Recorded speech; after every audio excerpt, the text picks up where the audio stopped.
Nós estamos recebendo aqui no estúdio Jornal Notícias nosso amigo, empresário ionense, Zé Geraldo Santos, Zé do Lojão. O Zé do Lojão, ele vem participando de eventos, vem cumprindo uma agenda social bem grande, vem ajudando muitas instituições e agora recente ele fez uma viagem à África. Ele esteve na República do Congo, participando de um evento esportivo, e eu quero cumprimentá-lo, Zé, pelo esse papel brilhante que você vem desenvolvendo. Parabéns pela sua dinâmica.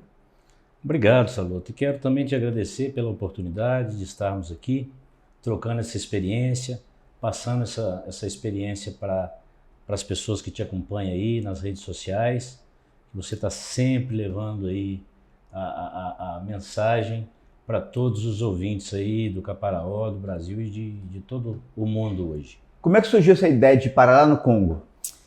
Então, Saloto, eu sempre fui apaixonado pela África, pela cultura da África, pela a beleza do seu povo, pelo colorido e pela alegria da África, apesar de ser um país, um continente e ter os países mais pobres do mundo. Então, isso é um sonho de criança, por eu ter vindo, né, de um berço de muita adversidade. Eu tinha esse sonho, nunca me deslumbrei para conhecer países de primeiro mundo, países luxuosos. Eu queria ver, tocar, estar próximo de uma cultura onde a gente não tem noção da Você foi diferença. sozinho lá ou levou alguém com você?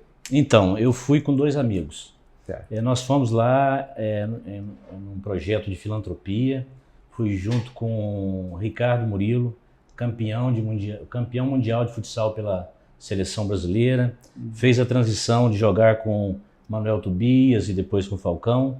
E fui com um amigo meu, empresário Ventura, que mora em Vila Velha, e que nós estamos sempre juntos, e nós resolvemos enfrentar esse desafio e conhecer e fazer essa experiência na África. Tinha uma agenda programada ou vocês pegaram o avião e chegaram lá e saiu andando e conhecendo? Não, Saloto, nós fomos para a República Democrática do Congo. A República Democrática do Congo é o 4º maior país da África, tem 100 milhões de habitantes. A República Democrática do Congo é um dos piores países do mundo. Lá já se tem um dizer que diz: Congo, o país de todos os males. Então, eu antes tinha um sonho de ir para as aldeias, mas eu vi que era inviável. Estudei, né, toda a forma de ir, vi que era inviável ir. Então, Murilo desenvolveu esse projeto de implantação de escola de futebol lá, e nós fomos com um convite e também com todo o amparo e proteção lá do Congo. Porque o Congo, hoje na Netflix tem muitos documentários. O Congo, ele é um país onde ele tem 9 fronteiras. E geralmente uma ou outra está em guerrilha. Fora os conflitos internos dos rebeldes querendo tomar o poder. No Congo tem muita coisa que... Quando eu cheguei no aeroporto, primeiro eu já fui preso dentro de uma sala. Então, é algo assim que você não tem noção do que pode acontecer naquele país com você. Quando eu fui para a rua, para o trânsito, você não tem noção que choque de realidade. Um país que não tem infraestrutura, não tem água tratada, não tem coleta de lixo, não tem praticamente absolutamente nada. Muita miséria. 78% da população do Congo é abaixo do nível da pobreza. O comércio é uma verdadeira loucura nas praças públicas. Sem asfaltamento, sem esgoto pelas ruas, as pessoas misturadas no meio daquilo. Então, para você ter uma ideia, tem 5 idiomas o país. O francês predomina, mais 4 nacionais, e tem 242 dialetos. Você anda 10, 20 quilômetros e já estão falando outra língua. Então, para ir para o Congo, nós precisamos de ter uma proteção, inclusive presidencial, e que nos receberam muito bem. Fomos agraciados de chegar lá junto com o Papa. Ele deu toda também a agenda, o Papa fez toda a agenda, e nós, por esse motivo que não foi programado, nós fomos também muito bem recebidos lá.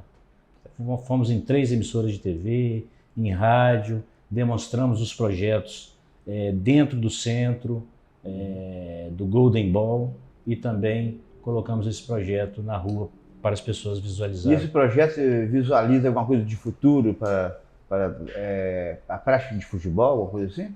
Sim. Os africanos, principalmente lá no Congo, eles são apaixonados por futebol. Tanto é que na última semifinal da Copa do Mundo, tinha 9 congoleses, 6 na seleção francesa e 3 na seleção belga, que o Congo é uma colonização, apesar de ser idioma francês, mas é uma colonização da Bélgica. Então eles por ter a oportunidade do futebol, eles são muito determinados. Eles jogam naqueles campos de terra, com aquela... É precária a estrutura deles, mas eles sonham em um dia ser um Sadio Mané e tantos outros ídolos aí mundiais do futebol. E você conseguiu contactar atletas assim, renomados lá? Você conseguiu estar perto de jogadores de bom nível de futebol lá? Então, nós vimos as características deles, como a gente sempre aqui torce por uma segunda seleção. E eu vejo que o brasileiro sempre torce muito pelas seleções da África. Seja igual foi o Marrocos, outra época é Camarões, outra época Nigéria, outra Gana. E com o Congo também não é diferente. E eles têm essa habilidade muito grande. Então nós estamos filtrando, pegando os garotos lá, fazendo a inscrição.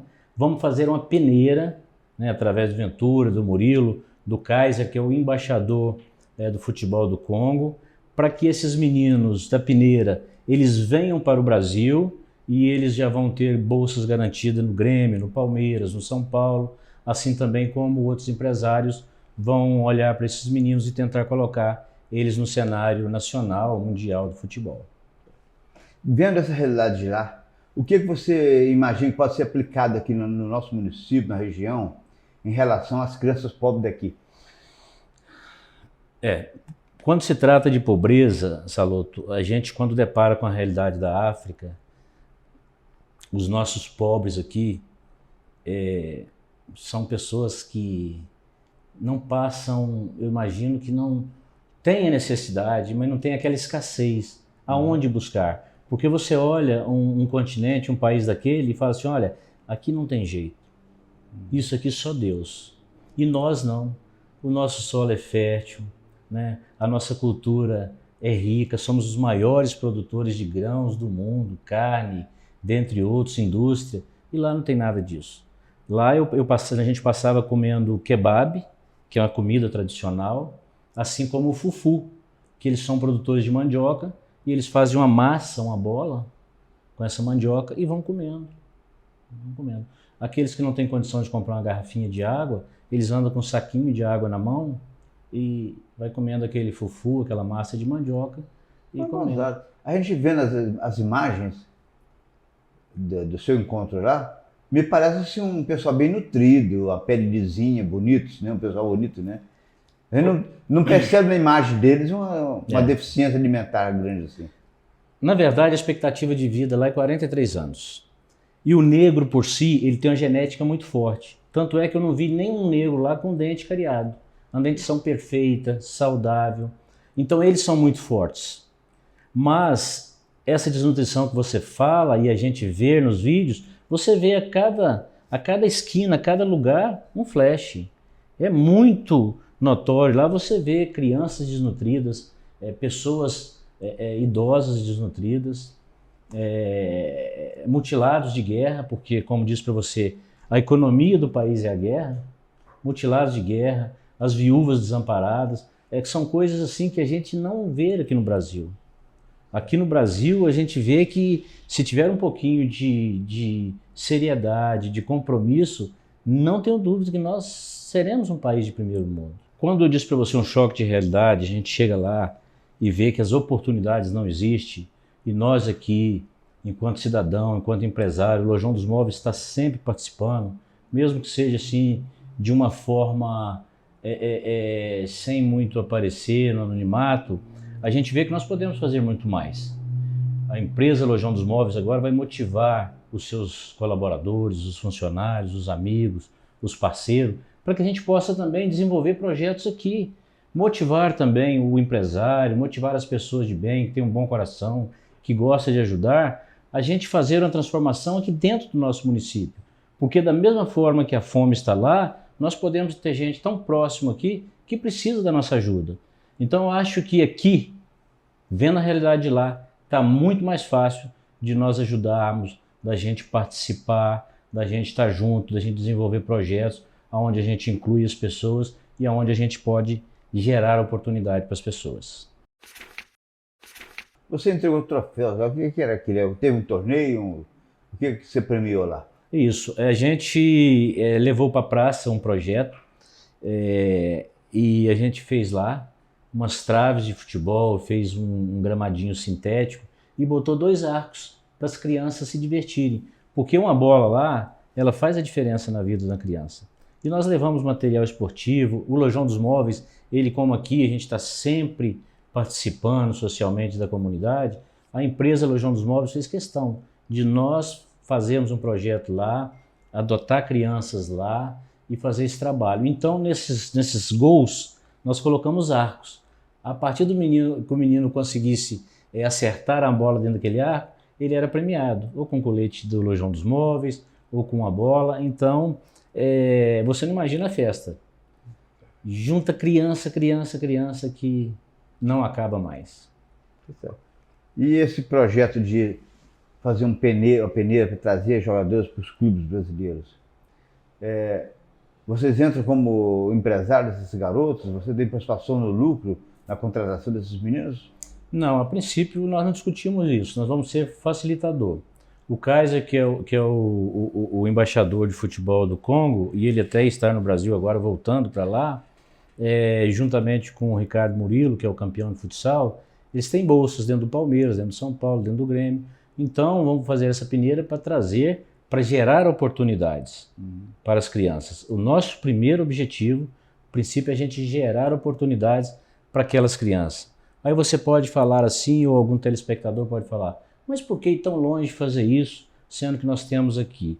Olha, as nossas crianças aqui, nós acabamos de ver aqui em Una tem uma escolinha de futebol que a prefeitura parece que dá essa manutenção. No outro município também tem. Lá são as entidades religiosas ou pessoas com filantropia para ajudá-los. Não tem contrapartida nenhuma do lado do governo.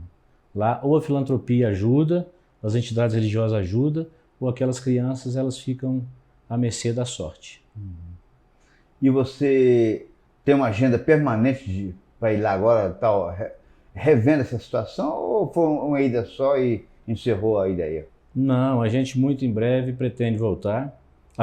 Não aconselho as pessoas irem para o lugar que eu fui, para a cultura que eu fui, para a região, sem uma estrutura. Porque a gente não está falando aqui de safari, do Quênia, de Botsuana, de Malawi, de Zimbábue, a gente está falando da região mais pobre da África e dos lugares mais perigosos por conta das guerrilhas.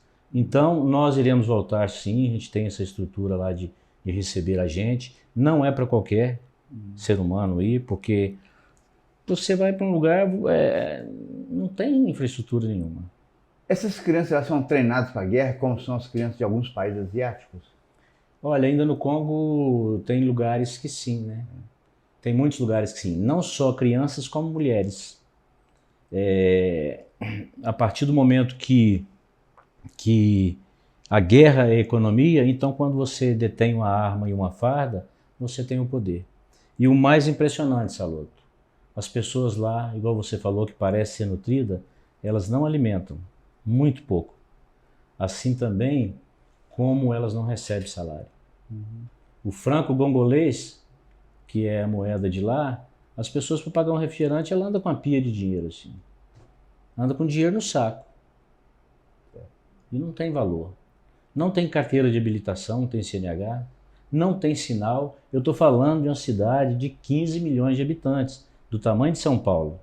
São aquelas vans sucateadas lá de Hong Kong, que eles mandam para lá, sem vidros, toda quebrada, aonde cabe 12 pessoas dentro dessa van, eles carregam 30, fora os que vão pendurados atrás, os que vão em cima, mais as bagagens. Moto é um transporte muito comum lá, anda 4, 5 numa moto. E ali entra um homem, entra uma mulher, entra uma menina, entra uma criança. Tem capacete? Não, não tem capacete. Não tem capacete. Quando você chega aqui, você depara lá com a situação, você fala assim, será que eu vou sobreviver nesse lugar? Ainda mais nós que estávamos sendo escoltados por uma guarda presidencial, onde o carro trancava no trânsito e os militares saíam com metralhadora tirando o pessoal da frente. Então é realmente um choque muito grande de realidade. As pessoas, quando vão para lá e faz essa experiência que eu fiz, assim como Murilo e Ventura, você volta para cá e você volta, poxa, eu moro no melhor lugar do mundo. Eu moro num paraíso. Eu fiquei lá esses dias todos e me contive. Quando eu cheguei no aeroporto para vir embora, eu comecei a chorar. Porque os olhos das mulheres, os olhos das crianças ficam te perseguindo, querendo que vá embora com você. Então, é realmente uma experiência que para quem gosta e tem uma estrutura emocional, psicológica, para ir, vai ser um diferencial na vida dessa pessoa. E vocês, além da despesa da viagem, da passagem e estadia, vocês fizeram algum investimento lá nesse programa social ou foi só para conhecer? Então, nós fizemos um investimento no Golden Ball. Então, a gente, através de levar essas traves, e inclusive, eu gostaria de sensibilizar empresários do Brasil que pudessem ajudar nesse projeto, para que a gente pudesse ajudar essas crianças. Nós vamos colocar essas traves, esses pontos de apoio em vários lugares da cidade, para que a gente possa ali manter um treinador, manter um orientador, quem sabe futuramente dar uma alimentação, mas isso demanda dinheiro e demanda, assim, investimento. Os garotos já conheciam a grama sintética? Não conhecia grama sintética. Eles praticamente, muitos nem viram brancos, né? E a grama, assim, a cidade onde nós chegamos parou. Porque quando os olhos a gente vê algo que a gente que é desconhecido, a gente tem curiosidade. Então, uma experiência que para eles também foram muito importantes, né? Você chegou a ver o Papa lá? Não, porque a agenda do Papa, né, é muito cheia e apesar de ser no Congo, uma proteção, imagino que triplicada, né? Mas nós ficamos justamente no mesmo tempo que ele ficou lá. A sua volta lá, o que é? No próximo ano, esse ano ainda? Provavelmente no próximo ano. Se as coisas adiantarem, igual a gente está pensando, ainda a gente volta esse ano.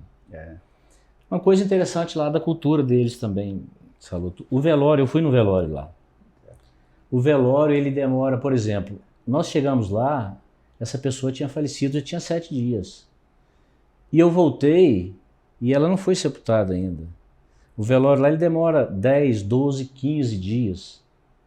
Ele não fica no lugar, a pessoa que morreu, que faleceu, ele fica num determinado lugar e a casa fica toda cheia. Aquelas mulheres com roupas coloridas, as salas grandes, elas todas deitadas na sala, próxima à viúva, e ali fica, toca música, e vai um dia, 2, 3. Detalhe, se a pessoa for importante, o velório pode durar 3 meses, 4 meses, 5 meses. Que isso. Interessante, né? Interessante. É cultura diferente, né? O futebol lá, a partir desse projeto, você vê uma progressão, um retorno, alguma coisa de positivo? Olha, nós por estarmos lá, nós fomos na Embaixada do Brasil, fomos recebidos pelo Renato Parente, embaixador brasileiro. Nós fomos na COEFA, que é a CBF daqui, e eles ficaram muito encantados, porque o Brasil ele representa futebol. E o Congo, nós gostaríamos muito que essa seleção do Congo um dia estivesse também no nível da Copa Africana e chegar a disputar uma Copa do Mundo. Porque eles são apaixonados com futebol.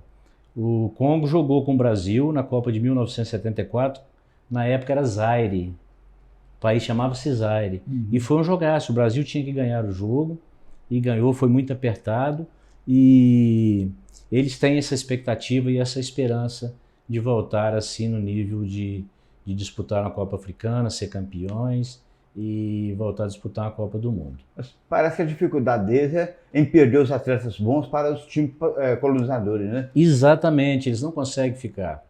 Teve até jogadores da seleção congolesa que eles fugiram do país.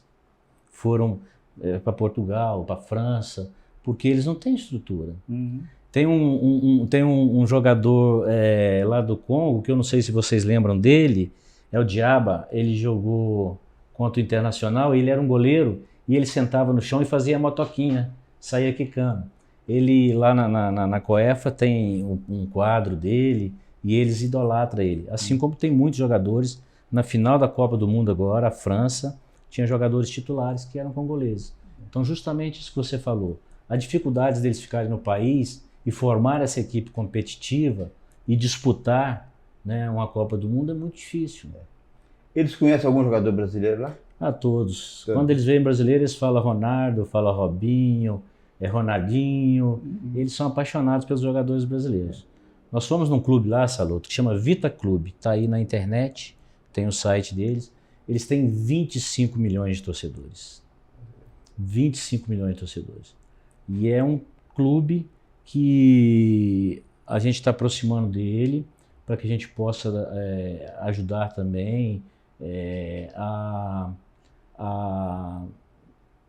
levar esse clube a ter jogadores, para que possam negociar esses jogadores, para que possa dar estrutura para eles e assim dando uma visibilidade ao Vita Clube lá nos campeonatos do Congo e da África. É verdade. Em algum momento você teve vontade de montar uma filial da sua loja lá no Congo? É impossível, sabe? Impossível. Impossível, porque o comércio é completamente diferente. O comércio é no meio da rua, passa os esgotos, é aquelas feiras enormes.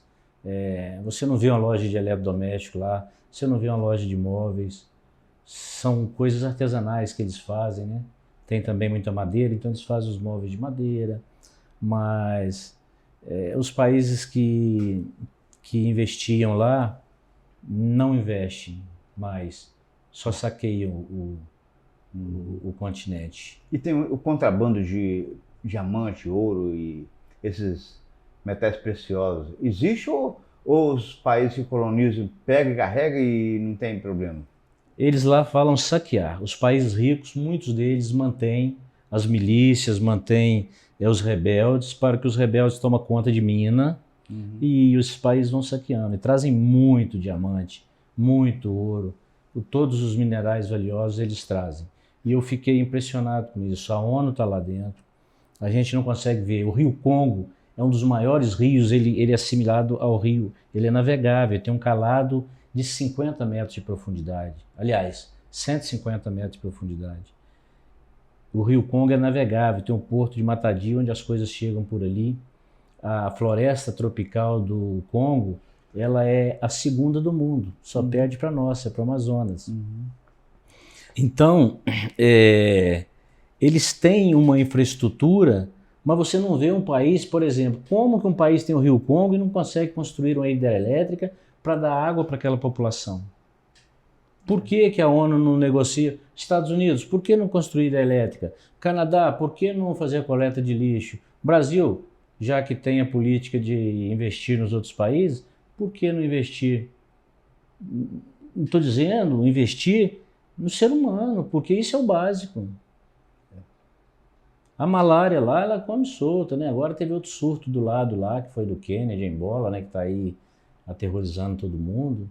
Então, eu fico assim, eu não sei por que, sinceramente, não investe lá na questão do básico para salvar a vida daquelas pessoas.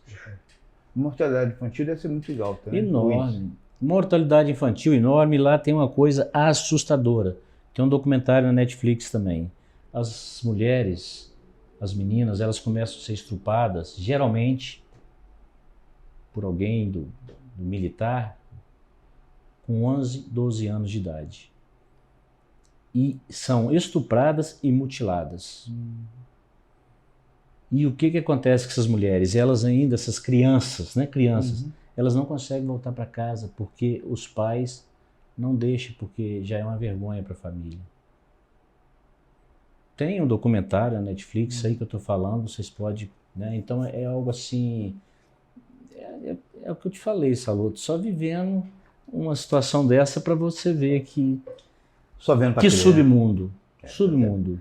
Tá bom, nós recebemos aqui o Zé Geraldo, veio falar um pouquinho da experiência, da viagem que ele fez ao Congo, e tenho certeza que esse projeto é muito importante e são nossos irmãos que estão lá do outro lado do mundo, né, precisando desse apoio.